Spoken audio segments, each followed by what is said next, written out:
Teaser release అవ్వకముందే war 2 సినిమాపై hype గట్టిగానే ఉంది.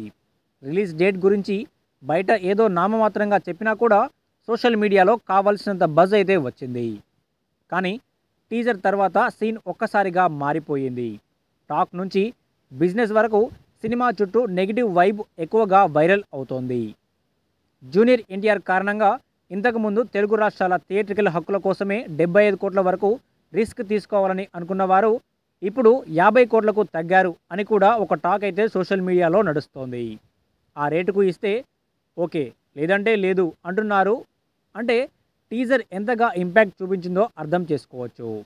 సినిమాలో బాలీవుడ్ స్టైల్కు తగ్గట్లే రెగ్యులర్ కంటెంట్ ఉంటుందనే అనుమానాలు గట్టిగానే వస్తున్నాయి.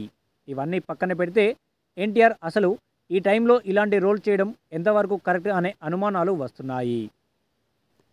ఇవన్నీ పక్కన పెడితే ఎన్టీఆర్ అసలు ఈ టైంలో ఇలాంటి రోల్ చేయడం ఎంతవరకు కరెక్ట్ అనే అనుమానాలు వస్తున్నాయి.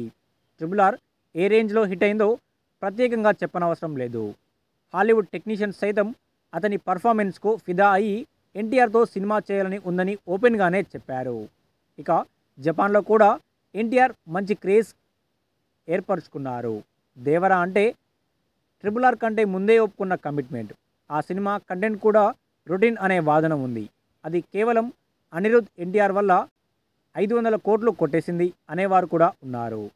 ఇక ట్రిపుల్ ఆర్ ఇచ్చిన బూస్ట్తో బాలీవుడ్లో క్రేజ్ను మరో లెవెల్కు తీసుకువెళ్ళడానికి ఎన్టీఆర్ అక్కడ వాటర్ లాంటి ప్రయోగాలు చేయడంలో తప్పులేదు.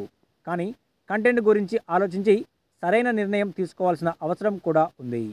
టీజర్ చూశాక అందులో ఉన్న కంటెంట్ చూస్తే ఎన్టీఆర్ మార్కుకు తగ్గ స్టఫ్ లేదు అనేలా చాలా రకాల కామెంట్స్ వస్తున్నాయి. ఫుల్ సినిమాలో ఇంతకంటే ఇంకేముంటుంది అనేలా మరికొందరు కామెంట్స్ చేస్తున్నారు. దీంతో ఎన్టీఆర్ పెద్ద బ్లండర్ మిస్టేక్ చేశాడా అని ఫ్యాన్స్లో అనుమానమైతే మొదలవుతోంది.